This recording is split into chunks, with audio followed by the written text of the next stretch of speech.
Aleluia. Que noite especial, noite de Pietro, se apresentando a Deus, assim como foi Jesus.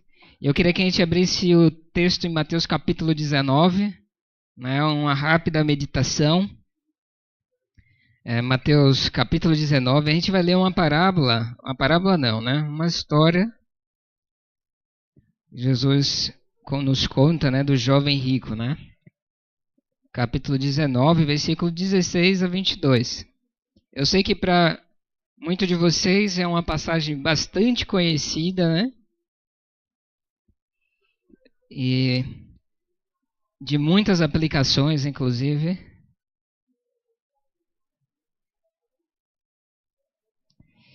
Eu queria, antes de mais nada, você achando a sua Bíblia, você me ajudasse em oração, pedindo que o Senhor derrame a graça, o cuidado dele sobre as nossas vidas. Afinal, esse tempo é um tempo que a gente se dedica a aprender um pouquinho dele, Jesus, Pai, Espírito Santo, nós te agradecemos, porque o Senhor nos trouxe a tua palavra sagrada, para que a tua igreja ouvisse e com ela aumentasse a nossa fé, Senhor. Por isso eu peço que utilize a nossa mente, para ser um bom depósito para ouvirmos e sermos também, Senhor, quem sabe, guardadores dessa semente tão preciosa que é o teu Evangelho, Pai. Nós pedimos sobre todos que estão aqui, no nome de Jesus, que o Senhor cuide, Pai.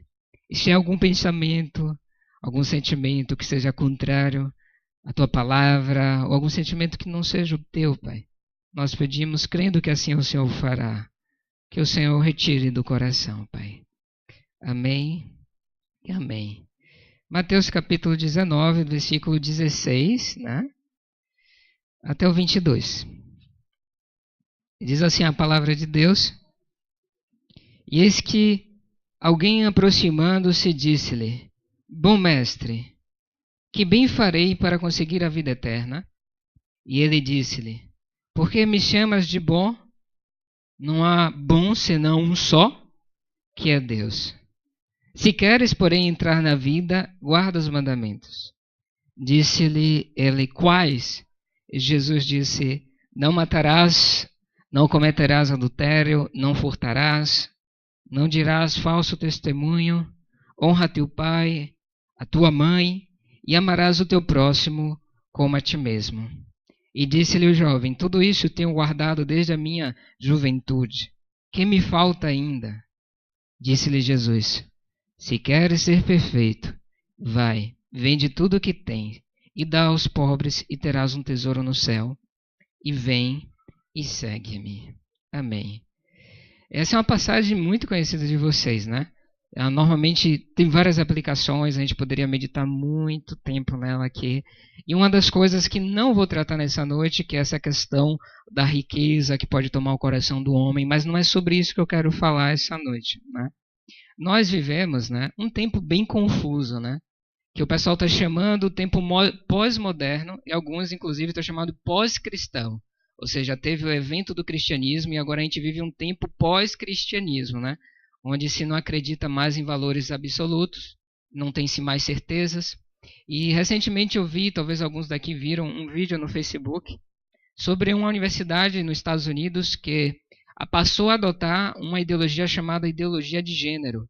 Não sei se você já ouviu, pelo menos quem é da videira já ouviu neles comentando, E essa ideologia diz assim, que você ser homem ou você ser mulher é um construto social e cultural. Ou seja, a pessoa, traduzindo, ela nasce e só depois que ela nasce ela deve escolher se ela deve ser homem ou se ela vai ser mulher. Essa é uma ideologia que tem crescido na Europa, também tem achado seus adeptos nos Estados Unidos. Inclusive, essa universidade adotou a seguinte história ou a seguinte circunstância: não existe mais banheiro feminino nem masculino. Você, na verdade, existe, banheiro feminino e masculino, mas você diz qual você irá. Então, se um jovem achando-se que, mesmo sendo homem, pode ser mulher, ele vai até o banheiro feminino, que não será discriminado de acordo com eles. Isso já está acontecendo, isso foi aprovado, existe esse banheiro. Imagina que situação estranha e constrangedora, Você vai no banheiro e encontra uma pessoa de um sexo completamente diferente. E não pode dizer nada porque aquela faculdade adota esse tipo de pensamento. Você nasceu com essa condição biológica, mas você decide, vai ser homem ou vai ser mulher. Aí um jovem foi para um jovem americano, né? Estatura média, foi para essa universidade e foi perguntar a alguns jovens. E falou assim, vem cá, se eu quiser, eu sou homem, e se eu quiser ir para um banheiro feminino, eu posso? A mulher, foi a primeira mulher a ser entrevistada, estudante, ela disse, claro que você pode. Por que não? Se você quer e se sente bem dizendo isso, você pode entrar no banheiro feminino e ficar à vontade. Aí depois ele perguntou a um outro jovem estudante, e se eu quiser ser mais alto? O jovem, olha, se você quiser ser alto, você é livre para ser alto. Se sente bem sendo alto? Sinto. Queria ser mais alto. Eu particularmente também, né? Mas eu queria ser mais alto. Aí eu falei, então não tem problema. Aí ele foi para mais outro jovem. E se eu quisesse ser chinês? Aí a pessoa deu uma risadinha assim, mas é impossível. Você tem que ter o olhozinho puxado, né? Se você quer ser mais alto, você usa um salto, mas chinês é impossível. Ele falou assim, mas como é que pode eu não ser chinês? Porque eu quero ser chinês, alto e mulher. Eu sou homem, americano, estatura média. Aí deu um nó na cabeça daqueles estudantes que não conseguiram definir o mais básico. Quer dizer assim, você não pode ser mulher sendo homem. Mas esse é o tempo que nós estamos vivendo. Esse é o tempo que está ao nosso redor. As coisas de hoje não são mais tão claras de tal forma que um estudante universitário, teoricamente nas universidades mais prestigiadas, não pode dizer você não pode ser mulher porque você é homem. E esse é o tempo que vive-se. Né? Agora imagina que os tempos vão mudando, mas o problema continua sendo o mesmo. Né? Os problemas continuam sendo o mesmo. E não é a sociedade em si o problema. O problema continua sendo a humanidade. Esse jovem rico vai até Jesus e cita e fala, né? Fala assim, bom mestre, né? O que fareis para entrar, herdar ou ter ou possuir a vida eterna? E Jesus responde, por que me chamas de bom? Se só Deus é bom. E esse é o primeiro ponto que eu queria falar essa noite com você. Se só Deus é bom, significa que nós, seres humanos, dentro de nós, né, reside uma maldade resiliente. É algo que você já nasce, é uma inclinação. Existe educação, existe formação que traz bloqueios ou impedimentos para você não cometer tipo de atrocidades. Mas dentro de você, talvez você já percebeu. E eu nem preciso gastar muito tempo te persuadindo desse ponto. Porque se você olhar para dentro de você, você vai perceber quanta maldade há no coração do homem. Né? E aquele que não percebe isso, talvez seja como às vezes eu me percebo, ingênuo. Ingênuo é você acreditar que no coração do outro sempre há bondade. Mas eu vou dizer, irmãos, talvez a pessoa que está ao seu lado já planejou o mal contra você. Mas eu digo, mas não estou querendo te ofender com isso, eu quero dizer, isso faz parte da característica humana. Nossa, faz parte da natureza caída nós nos inclinarmos para fazer o mal ao próximo. Rafael, e como eu tenho defraudado os meus irmãos? Um exemplo, mentindo, falando mal. Irmão, você pergunta assim, quem é que nunca falou mal de ninguém? É difícil. Quem nunca mentiu, né?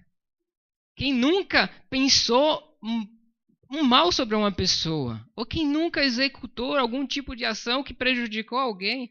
Então, é natural, é característica da humanidade ser má, perversa e caída. Isso desde que Deus deu a humanidade e o pecado entrou, a gente vê desde Caim e Abel. Primeiro ato da família é um assassinato. Ele sai do jardim e pronto, acontece um assassinato, acontece um homicídio. Um irmão mata outro irmão por causa de uma determinada circunstância, uma oferta. Mas eu quero dizer para você, talvez nem gasto muito tempo nesse primeiro ponto, porque você tem mais motivos para se persuadir do que eu. A maldade, de fato, mora na humanidade, né? Mora na humanidade. O segundo ponto que eu queria falar é que Deus é bom. Se nós somos mal, eu quero falar outra coisa. Deus é bom. E Deus é bom faz parte da sua natureza. Por isso que talvez traga tanta luz e, assim, tanta claridade à nossa vida. Que Deus, sendo amor, não considerou-se tendo seu único filho e enviou para morrer por mim e por você.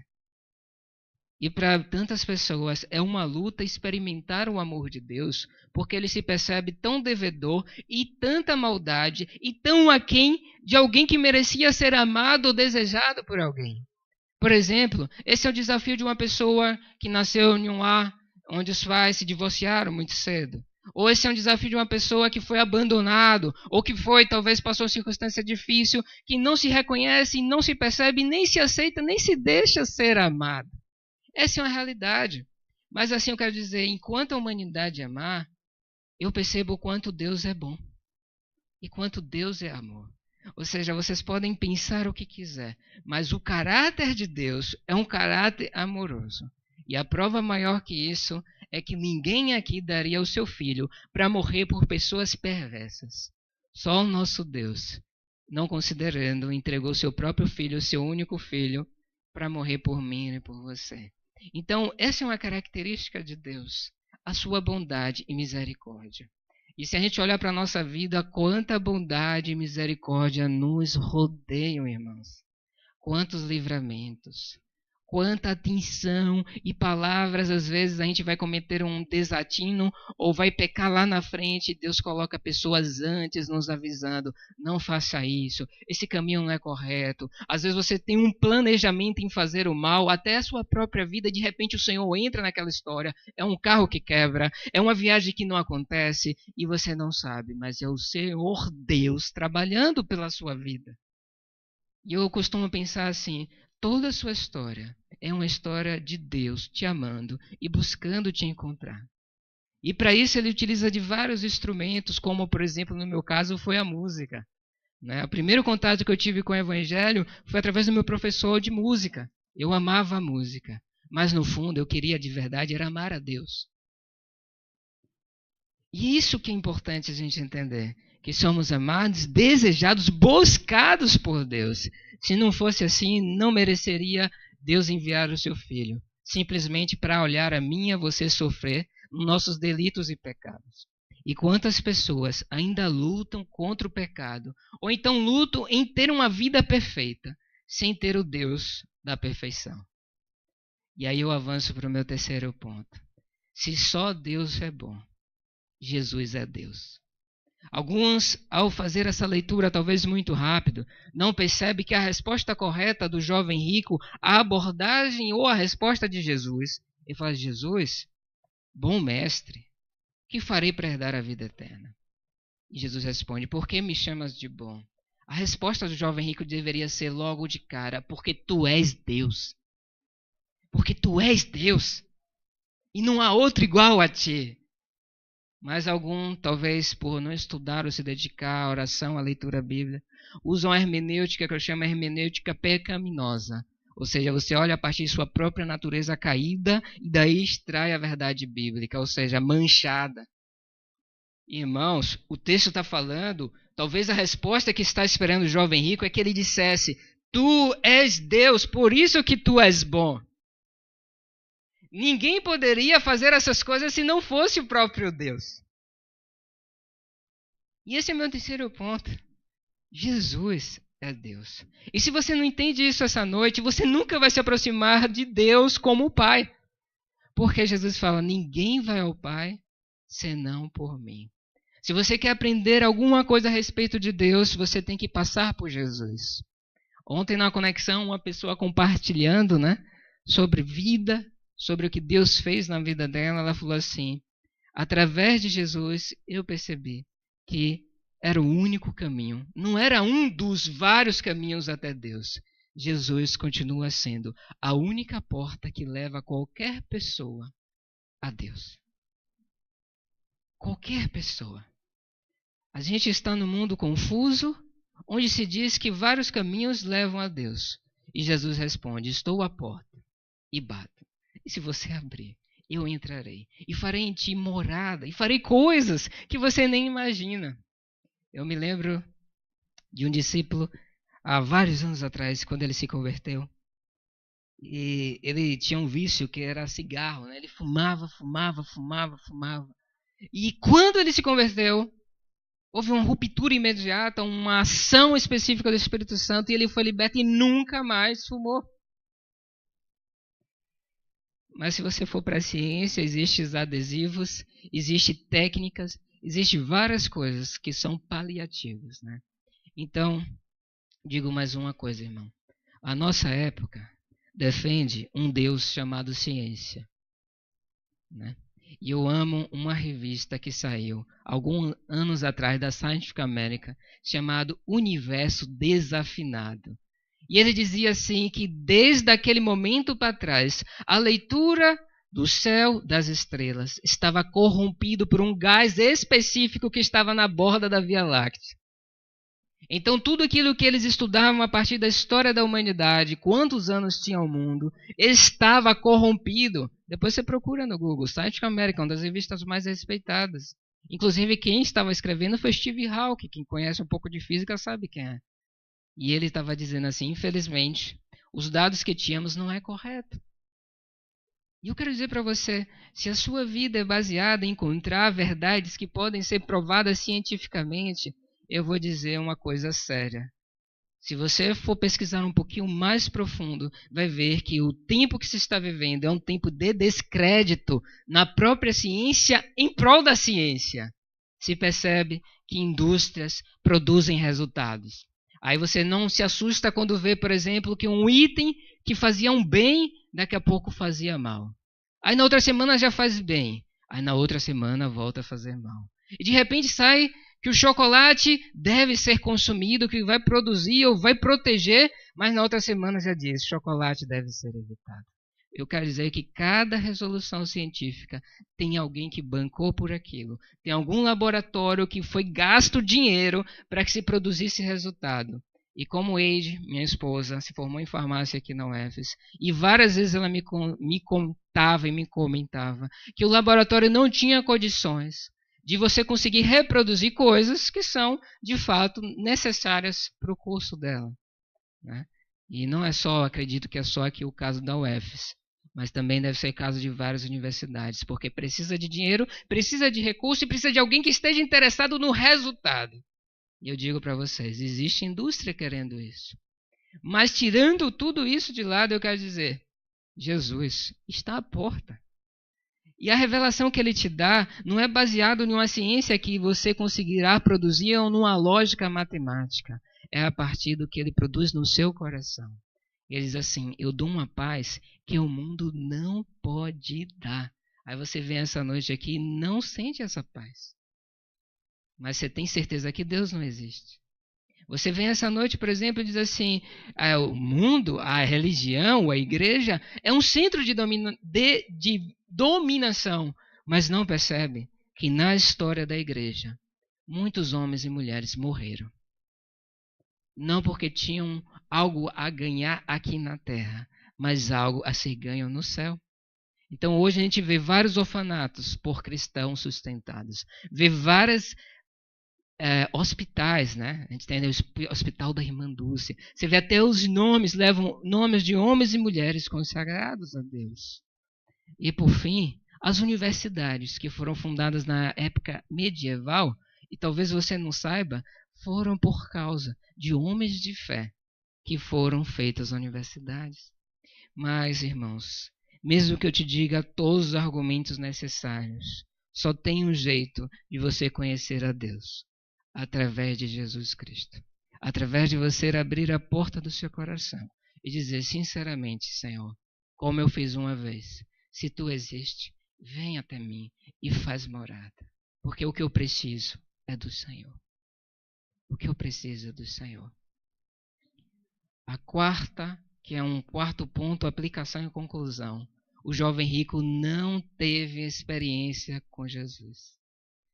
E o versículo diz que Jesus o amou. Eu adoro essa expressão. Com a pergunta, Jesus não se sentiu criticado. Às vezes temos dúvidas no nosso coração que nos afastam de Deus, mas eu quero dizer que Deus olha para suas dúvidas com muito amor e com muita atenção. E ele olhou para aquele jovem e falou assim: resta só uma coisa para você. Vai, vende tudo o que tem e me segue. Talvez uma leitura superficial acredite que Jesus está falando de finanças. Mas aqueles que percebem que Jesus está falando, o teu coração não pode ter ídolo, qualquer ele que seja, porque ele me transformará ou me afastará de ti. E essa é a minha conclusão. O que é que tem afastado você de Jesus? É o seu sonho material? É a sua honra, o seu orgulho? É as suas conquistas? É as suas alegrias? Tem muita gente que não se entrega a Deus porque acha que Deus é um Deus triste e perverso. Então, se entregar a Deus significa perder todas as alegrias da vida. Na verdade, se entregar a Deus significa experimentar a única alegria verdadeira e eterna, que é desfrutar da presença do próprio Deus.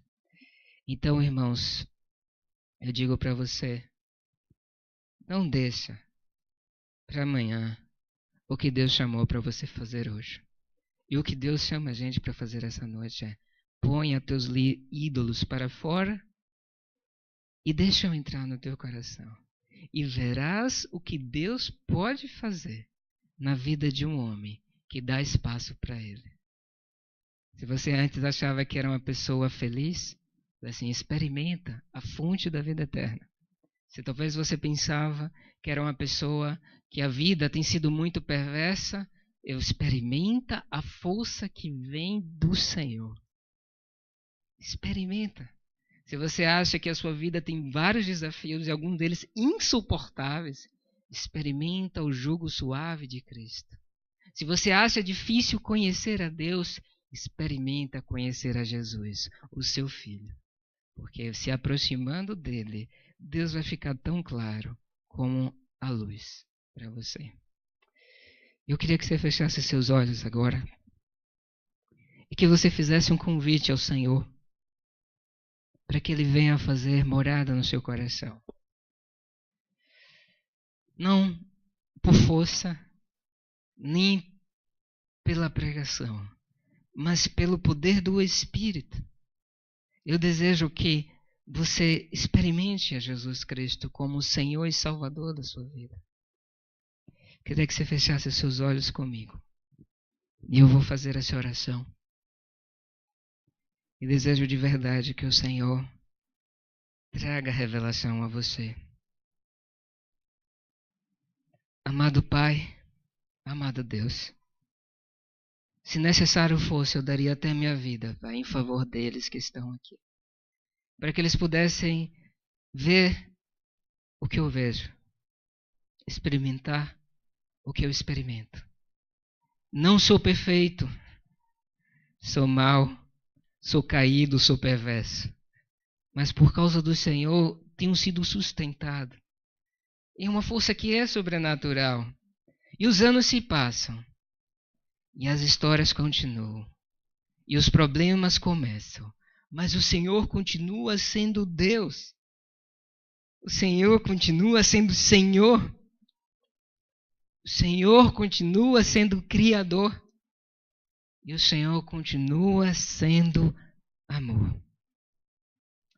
Aleluia. Eu queria convidar a igreja a todos se colocarem de pé nesse momento final, né?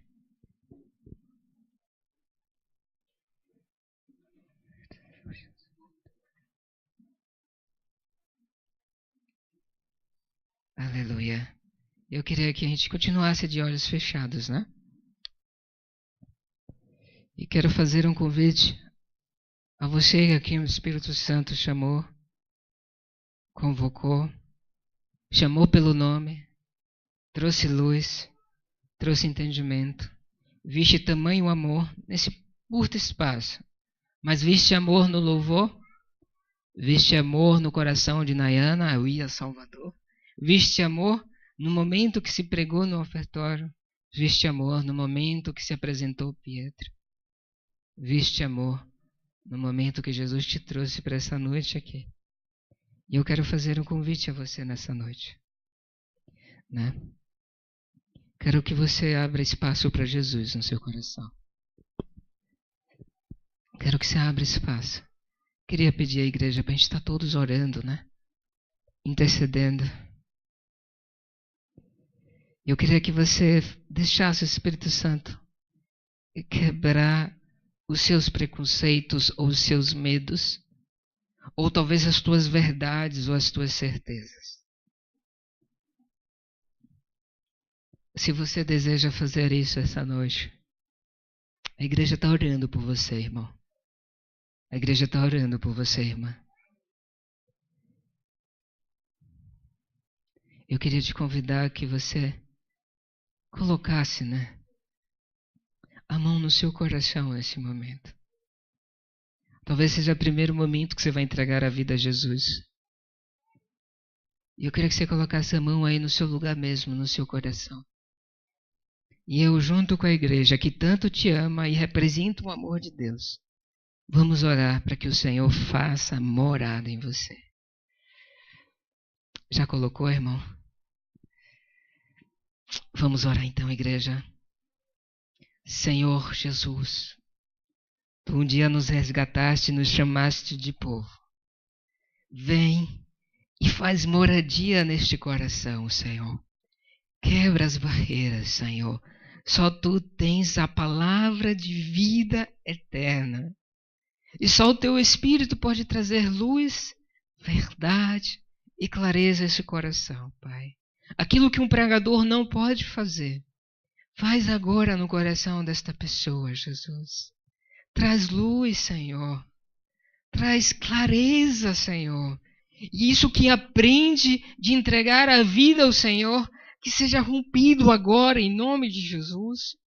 E esta barreira, seja ela lógica, emocional, talvez até espiritual, que impede de ter uma experiência verdadeira e genuína contigo, seja quebrada agora no teu nome, Jesus. Queremos esse meu irmão, esta minha irmã, nascido de novo para a tua glória, Pai. Queremos ele nascido e nascida, Senhor, para a tua glória. Onde há dúvida, Senhor, pavimenta na certeza da fé. Onde há medo, calça, Senhor, no descanso do teu amor, Senhor. Oh Deus, e onde há adversário, se coloca na frente, Senhor. Coloca os teus anjos, coloca o teu exército a favor deles, Senhor. A favor delas, Senhor. E principalmente, Deus, traz nova vida para esta pessoa nessa noite. Em nome de Jesus, traz nova vida. Traz nova vida. Aleluia e aleluia.